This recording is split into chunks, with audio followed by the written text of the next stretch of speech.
So they changed the name of the American Birth Control League to Planned Parenthood. Planned Parenthood, of course, is still with us. And now you may understand why this session is called Planned Eugenicide, because the origins of Planned Parenthood were eugenics in a nutshell, identical with it. If you ask the founder of Planned Parenthood, the founder of the American Birth Control League, Margaret Sanger. Hello friends, welcome once again to the YouTube channel. You're here with Pastor James Devalon. Scott Ritsema, Belt of Truth Ministries. What a bombed this is. I mean,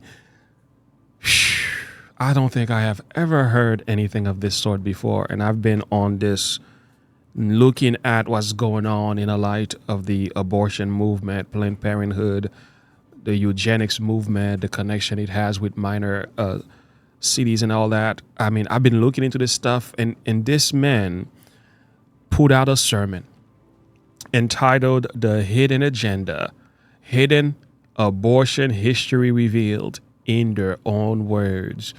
Guys, I'm linking this in the description below. You need to go and listen to this. I don't know why this only has 1,000 viewership. This should be at 50,000 and above. Every 7 minutes should listen to this. This is powerful business right here as well. We're gonna take a listen. I want to make a few reference.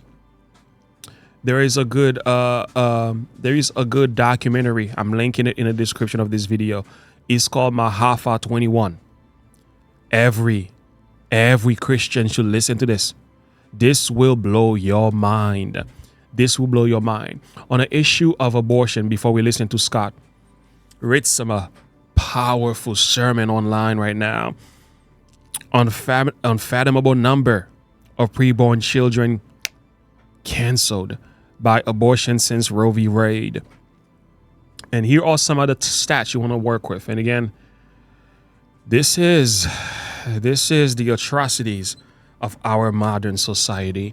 We are told an estimate indicate a potential of 1 million abortions in 2023, a number not seen for over a decade. Wow. That's after the overturning of Roe v. Wade. It's like a reaction from the pro-abortion lobbyists and as well as the supporters. While Gottmacher and the CDC have long reported abortion statistics, two new groups have recently begun to do the same. Published abortion data indicates that Black women have the highest rate and ratio of abortion, and the vast majority of abortion are sought by unmarried women. Current statistics show that 2,548 abortions daily, 106 abortions per hour, 1.8 per minute, one every 35 seconds. Wow. Planned Parenthood still commits more abortion than any other entities in the U.S., holding 40% of the market shares, and takes in $1.8 million taxpayer dollars every single day. 220 cases of abortion survivors were recorded in just 8 states over 24 years. States aren't required to report this information, so the number is likely exponentially higher. So nearly 6 million new preborn children have been killed by the abortion pill in the U.S. since its FDA approval in 2000, roughly equivalent to the population of Denmark. Globally, 73 million newborn children are killed by abortion every year, more than the entire population of the United States. So we can go some more with the data and what the data is showing. The facts are all here, friends. The facts are all here. Live Action have it all documented. They did the homework for you and I. Friends, we are looking at a genocidal eugenics, a modern eugenics in such a proportion of which we've never seen before. There is nothing like it. There is nothing like it. So I'm going to link all of this in the description of this video. Make sure you go underneath the video to get this. There's a book that I highly recommend. Okay, this is the 1916 Project. It gives you the history of the entire abortion movement until today, showing you the very birth of the movement and how it went about with Margaret Sanger and some of the things that these people had in mind as far as eliminating the unfit, as it is referred to. And sometimes they will speak of the Negroes as well as the Gypsies. They will also speak of Hispanics or migrants as among the people who needs to be removed. It is a racist movement. All right. So that's what Scott is actually doing here. But in his sermon, what he shows you is the historical connection between the eugenics movement of Adolf Hitler, connecting that to the abortion movement, showing you Adolf Hitler didn't learn this on his own. He got it from the philosophers of the eugenics in his days. Some big names came up as well. And then he passes on to give you a nice, really historical understanding of this. And he closes it in a powerful video. And I'm going to share those few clips with you, not too much, because I want you to go and check out the entire sermon and give him the viewership. So now let's begin with this part of the message here. See what Scott is speaking about. All right, I'm going to begin with a name and a man on the screen that perhaps you're familiar with, maybe not. His name is Francis Galton. He is the father of eugenics, as you see there on the screen. And this is a name, this is a face that should be as famous, should be as infamous as Adolf Hitler himself. And why would I say such a thing? As the founder of the eugenics movement, he actually coined the term eugenics. This was the ideology and the idea that came about in the 19th century, that there is a supreme race, and that the white race of Northern Europeans is supreme above all the other races of mankind, and thus the goal, in order to improve the human species, would be to increase the numbers of the superior race and decrease those inferior races. So without Galton, there is no Nazi movement, there is no Adolf Hitler, there is no Holocaust. He stated in 1857, "Sir, I do not join in the belief that the African is our equal in brain or in heart." He also stated in 1873, "Average Negroes possess too little intellect, self-reliance, and self-control to make it possible for them to sustain the burden of any respectable form of civilization without a large measure of external guidance and support." You hear the superiority in that. Oh, African Negroes, the African, they cannot sustain civilization. They do not possess the intellect. Absolute racism coming forth and spewing from the mouth of Galton, whose family incidentally made their wealth off the slave trade. But there's something that a lot of people are unaware of.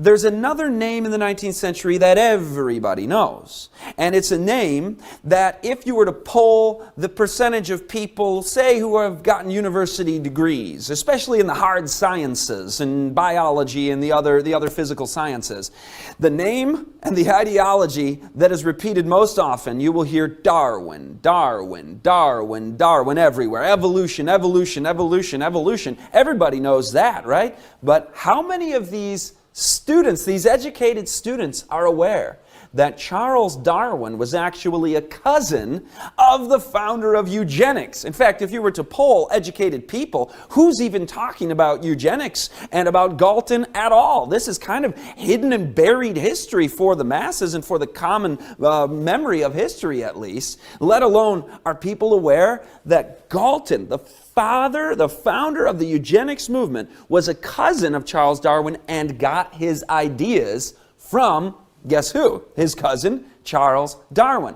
Now you're scratching your head going, wait a minute, okay. Galton taught ideas about the superiority of races over others and how those races should become larger in number, and the inferior races, as he believed, falsely, should be diminished and minimized. Does this sound a little familiar? Are you aware of Darwin's theory of survival of the fittest? His idea is that the fittest survive and the weak die off, and the species actually evolved and improved through eliminating the weak, essentially. So it's very contrary to the biblical principles of uplifting the weak and the downtrodden. And Jesus coming to die for sinners who we couldn't help ourselves. So he came and saved us. I mean, the God of heaven is a God of love, of compassion, of empathy.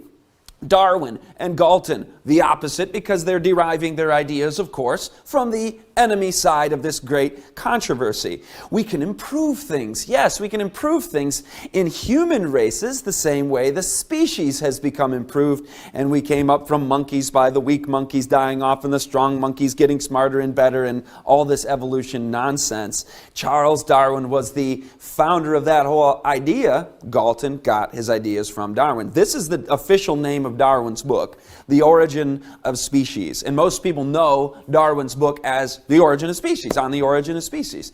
But there's a second title. Back in the 19th century, it was very common for authors to have two titles for their book. Well, what's the second title of Darwin's book, On the Origin of Species? It's Or the Preservation of Favored Races in the Struggle for Life. Darwin said, at some future point, not very distant as measured by centuries, the civilized races of man will almost certainly exterminate and replace the savage races throughout the world. The break or the spread or distance between man and his nearest allies will then be wider. For this spread between man and his nearest allies will intervene between man in a more civilized state, because the savage races have been eliminated, right? Between man in a more civilized state and some ape as low as a baboon. Instead of as now, what is the spread? Between the Negro, or Australian, meaning Aborigines, and the gorilla. So he's saying it goes like this. It goes primates like gorillas, then it goes savage races, then it goes the supreme races. And when these are exterminated, then you will have a wider gap between animal and man in his most civilized state. Darwin was a flaming racist, and he's the hero of academia, who are supposedly so progressive in all of this. It's a bill of goods. When you enter into university academia, the facts are being buried about the true origins of Darwin, speaking of the origin of species. So you heard the subtitle of his book, the second title. It's on the selection of, there it is, the preservation of favored races. Well, who were the favored races? Of course, Western European, Northern European. They are the supreme. They are the favored. And the savage races will be exterminated. So eugenics became a mainstream thrust in the culture across the board. From the sciences, to the social sciences, to the political realm, to economics. You had the development of social Darwinism and ideologies of eliminating the weak to improve and better the race. It was a well-funded movement. And by well-funded, you can hardly understate. I'll tell you what, man, Scott Ritsema did not hold anything back. He put his foot to the pedal and did not look back. He really went hard with this thing. In this video now, he's going to show you a video from a Planned Parenthood, should I say administration or meeting. And they know the nature of what they are doing. They understand how bad of a thing it is. And they just go along with it because of the money. This is a statement that was made by a abortionist conference. I want you to hear the words of abortion provider leaders as they're discussing this issue. Ignoring the fetus is a luxury of activists and advocates. If you are in there every day with women and if you're a provider, you can't ignore the fetus, right? Because the fetus is your marker of how good a job you did, right? If you don't account for all the parts and you don't look carefully, you may be setting someone up for infection or hemorrhage or whatever. The fetus matters clinically to us. Not to mention that women know what's in there. You know, about 2/3, over 60% of women are already mothers, and the remainder want to be mothers. They're not stupid. They know what's in there. So the idea, I actually think we should be less about denying the reality of those images, more about acknowledging that, yeah, that's kind of true. So given that we actually see the fetus the same way, and given that we might actually both agree that there's violence in here, ask me why I come to work every day. Let's just give them all the violence. It's a person, it's killing. Let's just give them all that. And then the more compelling question is, so why is this the most important thing I can do with my life? Let's talk about that. No, let's just give them all. It is violence. Yeah, it is violence. It is killing. It is a person. Yes, we are taking the violent act of killing a person. And let's continue doing it. And we're going to ask ourselves why this is the most important thing we can do with our lives. Wow. I had a video of Bill Maher. Did you see that video? I'm gonna post it. Bill Maher came out and said, yeah, that's exactly what we are doing. And he believes in depopulating the world. Again, he's an atheist, okay? So God doesn't exist, so life doesn't matter. The thing is, he believes that, and he pretty much said it like it is. And I respect Bill Maher for that, because these are things that you and I both know. That's exactly what the whole plan is. It's about depopulation and getting rid of those unfit, those unwanted among us. And that was the root, and it is still the fruit. So look at that. I can respect the absolutist position.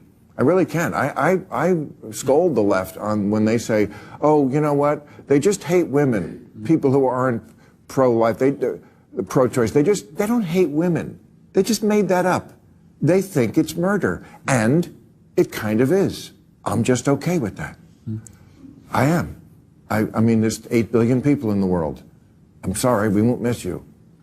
That's my position on it. What? That's quite harsh, Bill. Yeah, exactly. I'm not Is that not your position if you're pro-choice? Isn't that mainly because you don't like children? I mean, Yeah, No, exactly. no. I mean, but if you said you're pro-choice. That's your position too. So even though I may not agree with Bill Maher's theology, he's honest enough to say it like it is.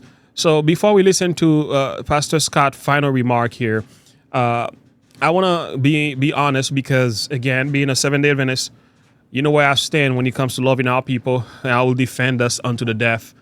You know how I am when it comes to that. But let's also be honest. Let's also be honest. One of the honest thing we have to admit is that our church is not immune to abortion. In some cases, it's been performed by many of our hospitals. So Faith-Based Adventist says it won't eliminate reproductive services at Mid-Columbia. There you go. So the church is still responsible for a number of that. It will not get rid of, when they call it reproductive freedom, they're talking about aborting the unborn. And this is actually noted in many different documents. There's been some Catholics who actually wrote about us as well.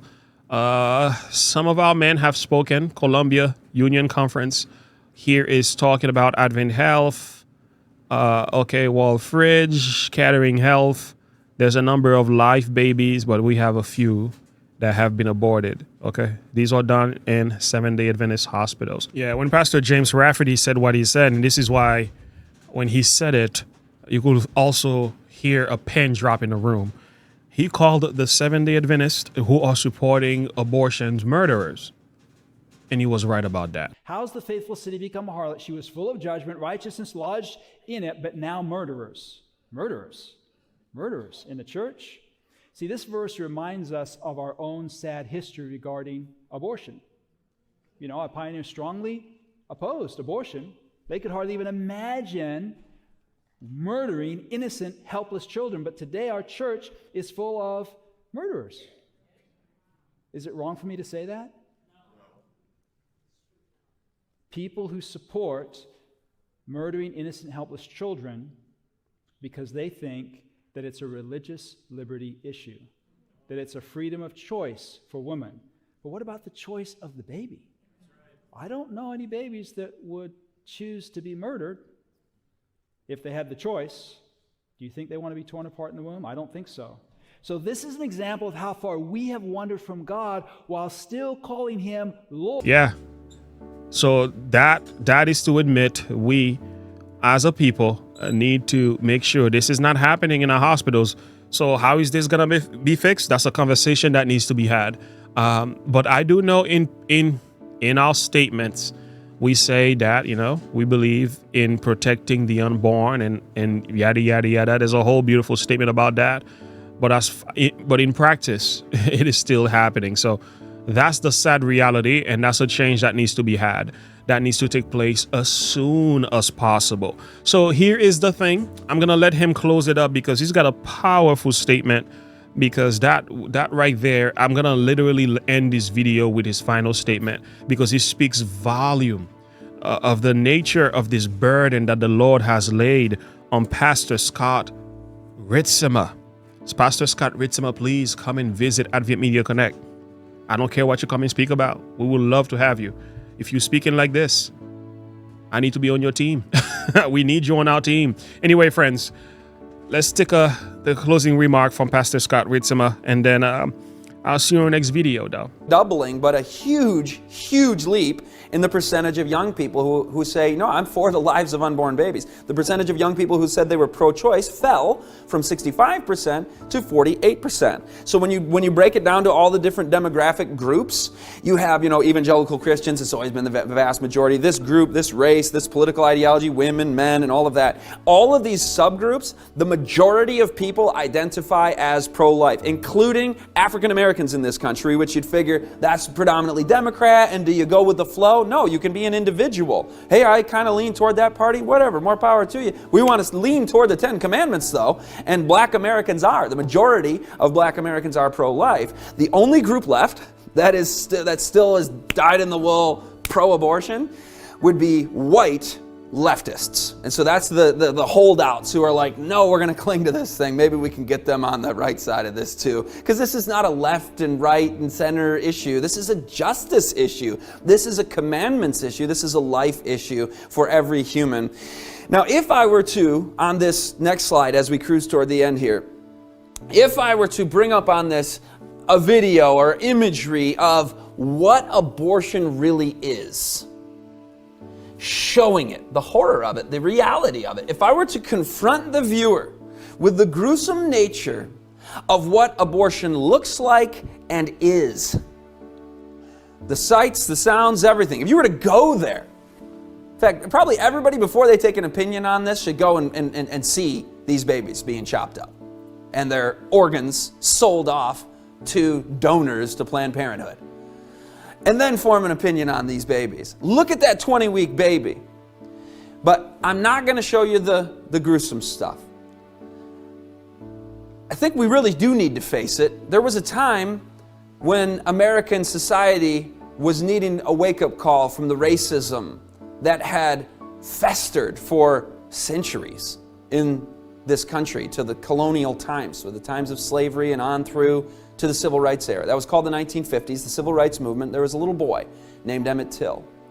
And Emmett Till was visiting the South, where it was especially potent, the racism that you would find there, and there were codes of what you're supposed to do and not do. And he was from Chicago, if I remember correctly, from up north, visiting family down in the South, and saw a white lady he thought was pretty and was goofing around and whistled at her.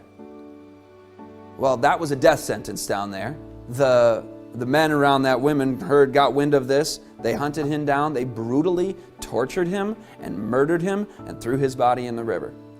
And his mother demanded an open casket, that the whole country would be faced with the horror and the brutality of what was done to that boy. And today, it's being done to millions of innocent babies. And if I were to show you images, I'd be the bad guy for resorting to fear tactics or whatever. Look it up. Know what this practice is, this medical practice, this genocide, this mass murder that would make Hitler blush.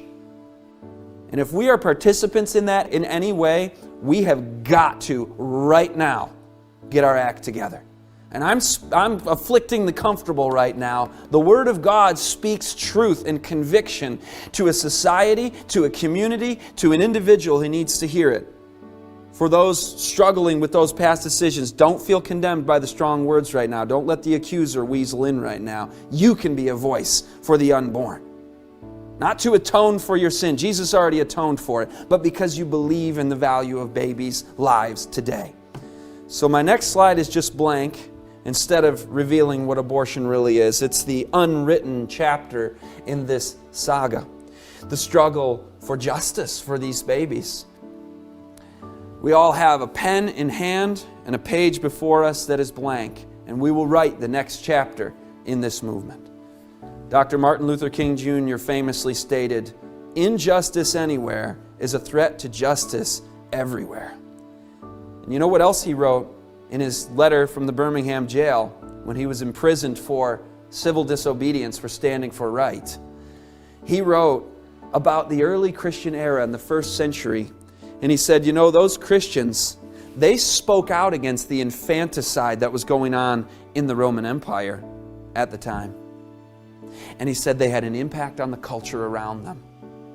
Lives can be saved, and not just that, but when we witness to the truth and when we speak justice, we win souls to Christ because we reflect His character. When we give the religious liberties message and we care about people's health and we do all these other things, that is feeding right into the ultimate aim and goal of our lives, souls won to the Savior and preparedness for Jesus' second coming.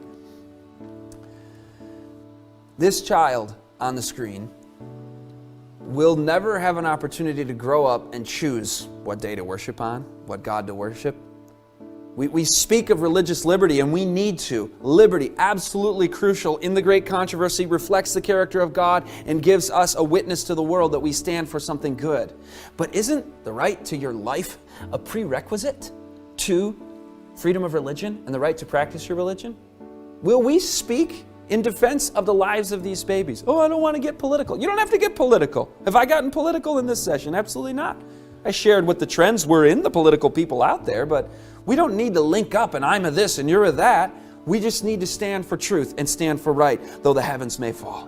And the reality is that the little precious black boy in the mother's womb, the little innocent Latina girl, the little sweet and precious human of any race, has been targeted by the enemy, who's had a sophisticated propaganda machine for over a century, convincing us that this is some cherished right and liberty, and we can call that what it is, a lie from the devil. And we can speak up for the defenseless, give voice to these precious babies. This is the greatest injustice since the transatlantic slave trade, and it's something that we do not want to be on the wrong side of. And at some point, silence becomes compliance.